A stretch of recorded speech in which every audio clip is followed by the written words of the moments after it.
Vijay black and white suit లోనే ఎందుకు కనిపిస్తున్నారు? ఎవరి ఊహకు తగ్గట్టు వాళ్ళు అనుకున్న కథను చెప్పుకుంటూ పోయేటప్పుడు దాకా. కానీ ఆ సమాధానం చెప్పాల్సింది సీఎం విజయ్. తాను ఎందుకు అదే డ్రెస్ కోడ్ లో ఉంటున్నానో బయటకు చెప్పేశారు. ఆ బ్లాక్ అండ్ వైట్ సూట్ వెనుకున్న మిస్టరీని రివీల్ చేశారు తమిళనాడు సీఎం విజయ్. ప్రమాణ స్వీకారానికి విజయ్ ఏ డ్రెస్ లో వస్తారా అని కోట్ల మంది ఆతృతగా ఎదురు చూశారు. అంచనాలను తలకిందులు చేస్తూ బీస్ట్ లుక్ లో కనిపించారు విజయ్. ఆ తర్వాతనైనా డ్రెస్ మారుస్తారని అనుకున్నారు. బట్ అదే బ్లాక్ అండ్ వైట్ సూట్ ను డ్రెస్ కోడ్ గా మార్చుకున్నారు. ప్రమాణ స్వీకారం రోజు మొదలు పెడితే తిరుచి ర్యాలీ దాకా సేమ్ డ్రెస్. అది అసెంబ్లీ సమావేశాలైనా, సెక్రటేరియట్ రివ్యూలైనా, ప్రధాని మోదీ దగ్గరికి వెళ్లినా, తన దగ్గరకు వచ్చిన వాళ్లను కలుసుకున్నప్పుడైనా, స్థలం ఏదైనా, సందర్భం ఏదైనా సీఎం విజయ్ బాడీపై ఆ బ్లాక్ అండ్ వైట్ సూట్ ఉండాల్సిందే.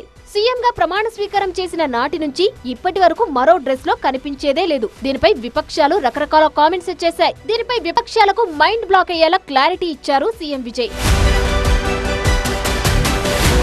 సాధారణంగా రాజకీయ నాయకులు అనగానే తెల్లటి కాటన్ కుర్తాలు, లాల్చీలు లేదా పంచకట్టులో కనిపిస్తారు. కానీ విజయ్ మాత్రం కార్పొరేట్ లుక్ ని తలపించేలా పక్కాగా సూటు బూటుతో పబ్లిక్ లోకి రావడం తమిళ రాజకీయాల్లో పెద్ద చర్చకు దారితీసింది. ఈ డ్రెస్ కోడ్ చూసి ప్రతిపక్షాలు ఊరుకుంటాయా? విజయ్ టార్గెట్ గా విమర్శల బాణాలు ఎక్కుపెట్టాయి. ముఖ్యంగా అధికార డిఎంకే శ్రేణులు విజయ్ ఫ్యాషన్ సెన్స్ పై సెటైర్లు వేశారు. ముఖ్యమంత్రికి ప్రజా సమస్యల కంటే ఫ్యాషన్ పైనే ఎక్కువ మోజుందంటూ విమర్శించాయి. ఇంకా సినిమా గ్లామర్ ఆ పోకడలు వదిలిపెట్టలేదంటూ రకరకాల కామెంట్లు చేశాయి. అయినా సరే విజయ్ ఎక్కడా తొందరపడలేదు. విమర్శలపై స్పందించి లైమ్ లైట్ ఇవ్వలేదు. సైలెంట్ గా తన పని తాను చేసుకుంటూ పోయారు.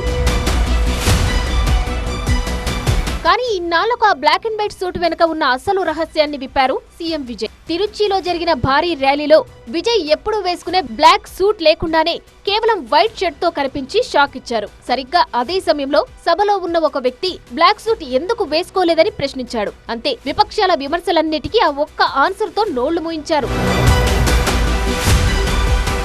తాను వేసుకునే బ్లాక్ అండ్ వైట్ సూట్ కేవలం ఫ్యాషన్ కోసం కాదు, పారదర్శకతకు, నిరాడంబరత్వానికి చిహ్నమని చెప్పారు సీఎం విజయ్. తన ప్రభుత్వంలో, తన పాలనలో ప్రతి విషయమూ అంతే పారదర్శకంగా ఉంటుందని చెప్పడమే అసలు ఉద్దేశమని, అన్నిటికీ మించి తాను రంగులు మార్చే రాజకీయ నాయకుడిని కాదని చెప్పడానికి సింబాలిక్ గా ఈ బ్లాక్ అండ్ వైట్ డ్రెస్ వేసుకుంటానని చెప్పారు. అయినా రాజకీయాల్లో ఇదే డ్రెస్ కోడ్ ఉండాలని రూల్ ఏమైనా ఉందా? కేవలం ఐఏఎస్, ఐపీఎస్ అధికారులు మాత్రమే సూటు బూటు వేసుకోవాలా? ప్రజాప్రతినిధులు వేసుకోకూడదా? అంటూ నవ్వుతూనే సమాధానమిచ్చారు. ఇకనైనా డ్రెస్ పాలిటిక్స్ వదిలి సబ్జెక్టు ఉండే వాటిపై మాట్లాడాలంటూ ప్రతిపక్షాలకు వార్నింగ్ ఇచ్చారు సీఎం విజయ్.